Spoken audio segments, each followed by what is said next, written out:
Bem-vindos à Biblioteca do Conhecimento, o canal em que exploramos os livros de uma forma leve e fácil. Hoje a gente mergulha em A Psicologia Financeira de Morgan Housel. A grande sacada do livro, que me pegou de jeito, é que, olha só, ganhar dinheiro parece ter menos a ver com ser um gênio das finanças e muito mais com a forma como a gente se comporta. Faz sentido isso? Totalmente, faz todo sentido. O Housel defende que as nossas emoções, aqueles vieses, sabe, os atalhos mentais que a gente usa, nem sempre lógicos e, bom, as nossas histórias de vida pesam muito mais nas decisões com dinheiro do que, sei lá, qualquer planilha complexa. É bem por aí. Vamos dar uma olhada em algumas dessas ideias-chave. Vamos. Uma que eu achei, assim, fascinante é a ideia de que ninguém é maluco. Quer dizer, mesmo decisões que, para quem vê de fora, parecem doidas, né? Sim. Elas fazem sentido para a pessoa que tomou por causa da experiência dela, da vivência. O livro até contrasta bem o Ronald Read, que era um faxineiro, né? Isso. E que juntou milhões sendo super paciente, com o Richard Fusconi, um executivo mega qualificado que, bom, quebrou por pura ganância. Mostra que o jeito de agir supera o diploma, né? A formação. Exato. E essa ideia das experiências únicas, ela se conecta direto com outra coisa que é fundamental, o papel da sorte e do risco. Ah, sim. São tipo dois lados da mesma moeda, sabe? Invisíveis, mas super poderosos.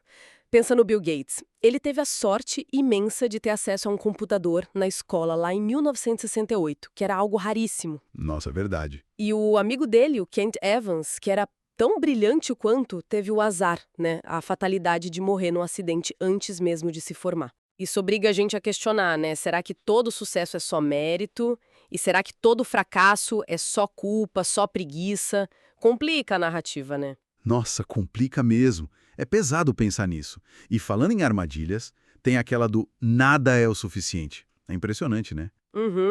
Ver gente já muito rica, tipo o Rajat Gupta ou Bernie Madoff, mesmo antes do escândalo todo, arriscando tudo, reputação, liberdade por mais dinheiro ainda. É difícil entender, né? Aquela história do Joseph Heller na festa falando para o bilionário que ele tinha algo que o rico nunca teria, que era o suficiente.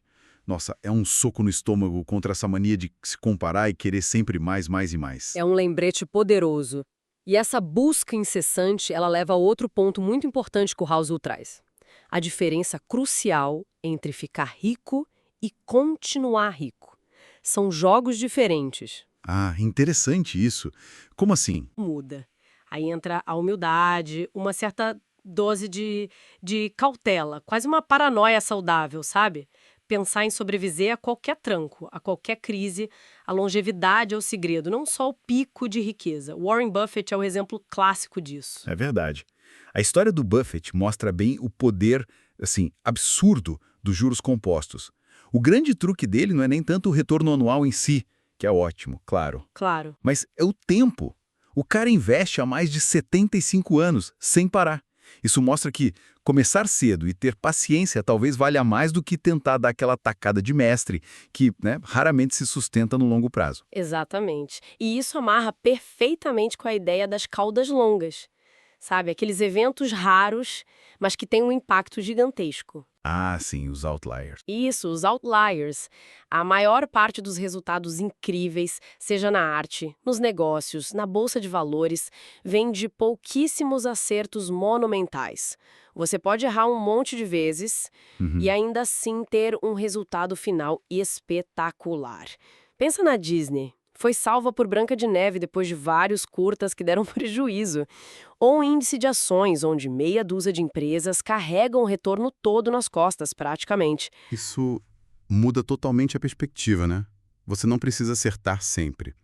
E o Housel também fala muito sobre o que o dinheiro realmente compra de mais valioso. Que não é o carro, a casa, é liberdade. Ah, isso é fundamental. Ter controle sobre o próprio tempo, poder decidir o que fazer com o seu dia.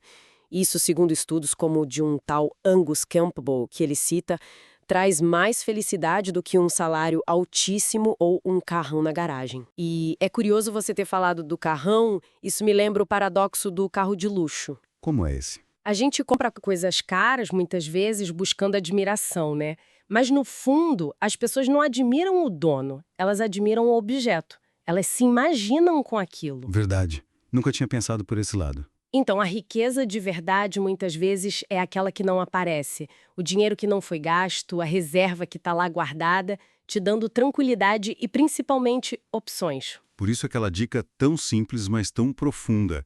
Guarde dinheiro. E não só para comprar algo específico, mas guardar por guardar mesmo, né? Exato, como uma proteção. Para ter essa reserva, esse fôlego para as surpresas da vida, para ganhar flexibilidade. E o livro diz que conseguir guardar parece ter mais a ver com controlar o ego, com humildade, do que necessariamente com o quanto se ganha. Concordo plenamente. E na hora de tomar as decisões, o Housel sugere algo bem interessante. Ser razoável em vez de ser puramente racional. Razoável versus racional. Explica melhor. É que nós somos humanos, né? Não somos robôs. Nossas emoções contam, e muito. Uma estratégia que é perfeita na planilha, friamente racional, pode ser impossível de seguir na vida real, no meio do pânico ou da euforia. Entendi. Então, é melhor adotar um plano que seja bom o suficiente, que deixe a gente dormir à noite, mesmo que matematicamente não seja o ótimo. Tem que ser sustentável para a pessoa. Faz todo sentido. Isso conecta com a ideia de aceitar a surpresa, a incerteza, né? O passado ensina muito sobre comportamento, claro, mas não prevê o futuro, especialmente aqueles eventos mais malucos, as tais caudas. Exatamente. Ninguém tem bola de cristal. Daí a importância vital da margem para imprevistos. Aquela gordurinha para queimar que protege não só do inesperado, mas dos nossos próprios erros de cálculo, que vão acontecer. Sem dúvida. É a sua rede de segurança. E por último, mas talvez o mais difícil de internalizar, aceitar que nós mudamos. Os nossos sonhos, nossos objetivos de hoje não vão ser os mesmos daqui a 10, 20 anos. A gente evolui, a vida muda. É verdade, a gente nem percebe às vezes. Pois é.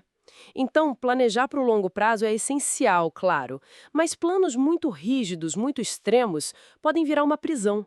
É preciso ter flexibilidade para mudar de rota sem culpa, sabe? Abandonar aqueles custos irrecuperáveis e se adaptar à nossa nova versão. Vi entender o preço do sucesso nos investimentos, né? Aquela volatilidade, o medo, a dúvida.